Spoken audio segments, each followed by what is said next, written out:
braços sendo arrancados, cabeças sendo arrancadas e uma pessoa explodindo numa sequência de chutes muito rápidos. Todo mundo sabe o que é Mortal Kombat.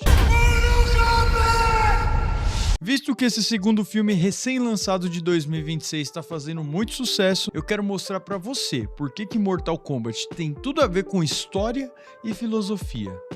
Mas só depois da vinheta.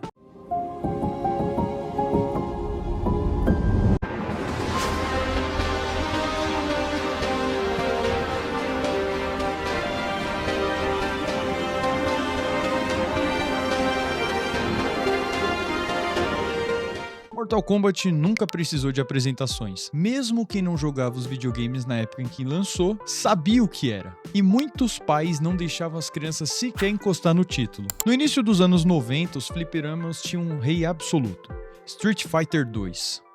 O jogo da Capcom era colorido, técnico e dominava o mundo. Mas em 1992, 4 caras dentro de uma empresa chamada Midway, que tem excelentes títulos como The Suffering, né? Esses caras decidiram que eles queriam algo diferente. Eles queriam algo mais sombrio, mais realista, acima de tudo, muito mais violento. Mal sabiam eles que estavam prestes a criar o jogo mais polêmico da história, um jogo que chegaria até o Congresso dos Estados Unidos. A origem de Mortal Kombat é surpreendentemente simples. A equipe principal tinha apenas 4 pessoas lideradas por Ed Boon, que está envolvido em quase todas as produções de hoje, e John Tobias. A ideia inicial era fazer um jogo focado no ator de ação Jean-Claude Van Damme, mas o contrato não deu certo, né? Mas ele tá no jogo. Vai por mim. Em vez de desistir, eles mudaram o foco. Para se diferenciar dos desenhos animados do Street Fighter, eles usaram uma técnica chamada digitalização. Eles pegaram atores reais de artes marciais, filmaram seus movimentos e transformaram esses frames em sprites digitais. O jogo chegou nos fliperamas, as pessoas ficaram impressionadas. Aquilo não parecia um desenho. Parecia pessoas de verdade lutando. Lógico, para a época era tudo muito real. E quando o vencedor arrancava a cabeça do oponente, um jato de sangue pixelado subia, o mundo dos games naquele momento mudou para sempre. Eu não preciso nem dizer que o sucesso foi instantâneo, mas a reação dos adultos também. Quando o jogo saiu dos fliperamas e foi adaptado para os consoles caseiros, né? Tem aí a versão do Japão, a versão americana e tudo mais.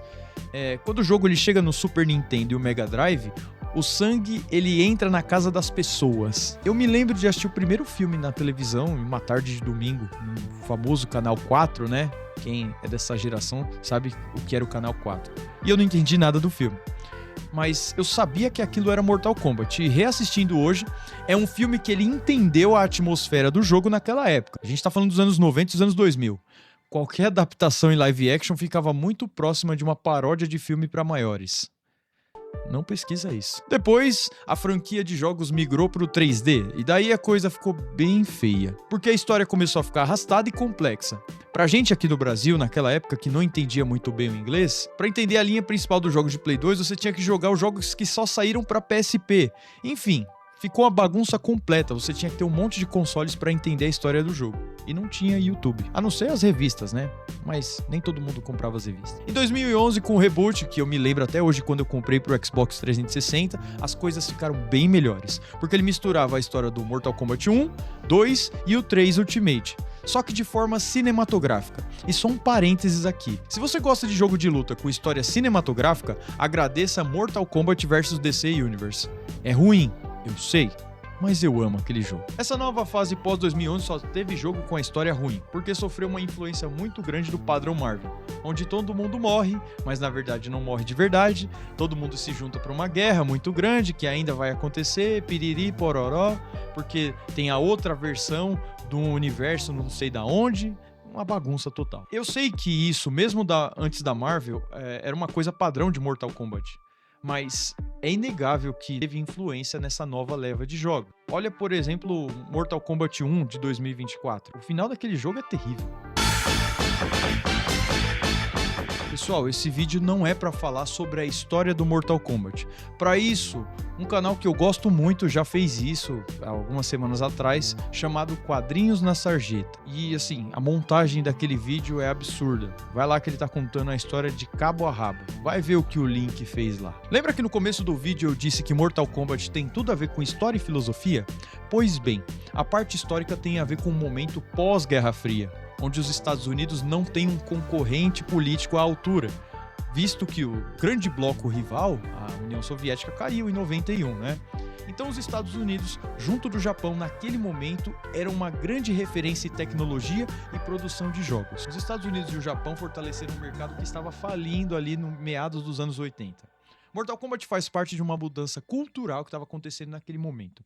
Diferente dos anos 80, onde tinha uma inocência maior por parte das crianças e o videogame era categorizado como brinquedo de criança, com jogos coloridos, pixelizados, onde tudo era muito simples e a imaginação ela fazia o resto por você.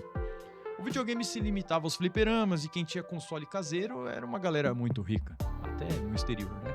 Você tinha uma clara guerra de consoles entre a Nintendo, com o Super Nintendo e mais pra frente o Nintendo 64, e a Sega, com o Mega Drive e o Dreamcast. Eu não peguei nada disso. Já nos anos 90, trazendo uma perspectiva totalmente nova, onde tudo se torna mais cru, se torna mais frio, mais explícito, é daí que você tem uma avalanche de videogames violentos. Videogames que demonstravam que eles não eram feitos para crianças já na própria capa. Jogos como Doom, Wolfenstein, Night Trap, Twisted Metal eram jogos que naquele momento entrou numa discussão no Senado americano ali para ver se eles seriam proibidos ou não. E aqui, particularmente falando, eu enquanto criança dos anos 2000 com meu PlayStation 1, eu morria de medo da capa do primeiro Twisted Metal. Olha a cara desse palhaço. Como eu disse, em 93 a indignação pública foi tanta que os senadores Joe Lieberman e Herb Kohl convocaram uma audiência no Congresso para investigar a violência nos videogames. Aí você deve pensar, tudo isso aí gerou censura. Muito pelo contrário. Para evitar que o governo controlasse a indústria, as próprias empresas de videogame, os próprios estúdios, eles se uniram e criaram o ESRB, Entertainment Software Rating Board, aquele sistema de classificação de idade que você vê na capa de todo jogo até os dias de hoje. A polêmica em cima desses jogos serviu como o maior marketing gratuito da história dos games. Era um momento que a indústria percebia que o público estava crescendo e queria cada vez mais violência gráfica. E aí a gente para pensar, se não fosse a polêmica de 1993, talvez jogos maduros como God of War, GTA, ou até mesmo The Last of Us, que o pessoal tanto gosta, talvez esses jogos nunca teriam sido lançados. Eu, por exemplo, tenho 28 anos e não peguei a época da polêmica. Quando eu fui me entender por gente, a primeira vez que eu vi Mortal Kombat, a franquia já tinha entrado em decadência. Bom, chega de falar de videogame, vamos pro que interessa. Quando a gente transforma isso num exercício sociológico da coisa, os filósofos Theodor Adorno e Max Horkheimer diziam, lá nos anos 40, que a indústria cultural ela se adapta ao gosto daqueles que a consomem. Hoje em dia, por que você acha que existe uma ânsia para produzir filmes de super-heróis? Por que você acha que existe uma ânsia de filmes e jogos com alguma temática sensível? Que isso vende. A polêmica, antes mesmo de o produto sair, é compartilhada para gerar debates e discussões nas redes sociais. Porque não existe propaganda negativa. Até mesmo as pessoas que não gostam dos produtos vão consumir para falar mal. E a gente vive disso hoje em dia. Olha, por exemplo, no momento que esse vídeo está sendo lançado, ainda não saiu a Odisseia. Pelos atores, pela etnia dos atores, já deu uma polêmica terrível. Bom, naquela época era muito da hora você gostar de jogos violentos, porque no meio daquele pânico moral que os mais velhos viviam, dava um ar de rebeldia entre os jovens. Então você tinha ali a cultura do skate, grunge, a violência gráfica em 3D. Tudo isso não era composto apenas por produtos distintos, mas era o que formava o caráter de uma geração inteira. Pra mim, tem dois filmes que representam muito bem esse movimento noventista, que é O Corvo e Spawn, O Soldado do Inferno. Vai lá assistir esses filmes. Depois você volta aqui e comenta. Aproveitando que a gente tá analisando as coisas de forma filosófica, igual eu falei agora da escola de Frankfurt, né? É importante a gente entender que desde a Grécia Antiga já existia um debate na arte sobre o que a arte representa. Platão falava sobre a mímese da arte, que é a ideia que defende que as coisas são diferentes da ideia original. A ideia, ela ocorre na nossa cabeça, ou seja, a arte é a cópia da ideia original. E aí você não entendeu nada, né? Vamos lá, vamos fazer um exercício aqui. Imagina na sua cabeça alguém pegando o pescoço de alguém e arrancando a cabeça dessa pessoa com a força do punho. Agora, do jeito que você pensou, você vai montar um script, você vai pegar atores fazendo isso de forma imaginária, como se você fosse colocar dentro de um videogame, e depois que você colocar isso no jogo, você tem o resultado final. E é o que chocou um monte de gente. A representação gráfica daquilo que já existe na cabeça das pessoas, mesmo que seja algo bizarramente perturbador. A representação gráfica daquilo que acontece graficamente já existe na cabeça das pessoas, mesmo que aquilo seja algo perturbador. Mas você olhando o resultado final daquilo que você imagina na sua frente, choca. E de Platão, se a gente pular para o seu aluno, Aristóteles, que dizia que as peças teatrais gregas são puras catarses, que nada mais é do que aquele sentimento que a gente tem de se colocar no lugar do personagem em um filme de terror ou numa situação constrangedora. The Office que eu digo, não é? Mas, segundo Aristóteles, a catarse serve pra gente experimentar a arte de perto, mesmo sabendo que ela não ocorre de verdade. A arte é assim.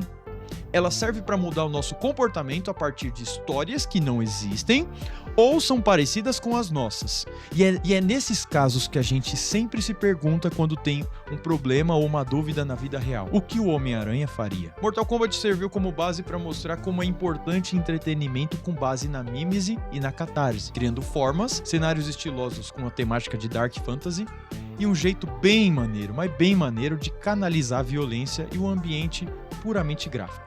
E só. Diga não à violência. Gostou do vídeo? Me siga em todas as redes sociais para acompanhar meu trabalho misturando a área de humanas com a cultura pop. Tá estudando pro Enem? Tá estudando pra FUVEST? Tá estudando para qualquer vestibular? Todas as quartas-feiras nós temos um cursinho de história gratuito aqui no canal. Você só precisa ter um papel e uma caneta e me fazer um elogio nos comentários.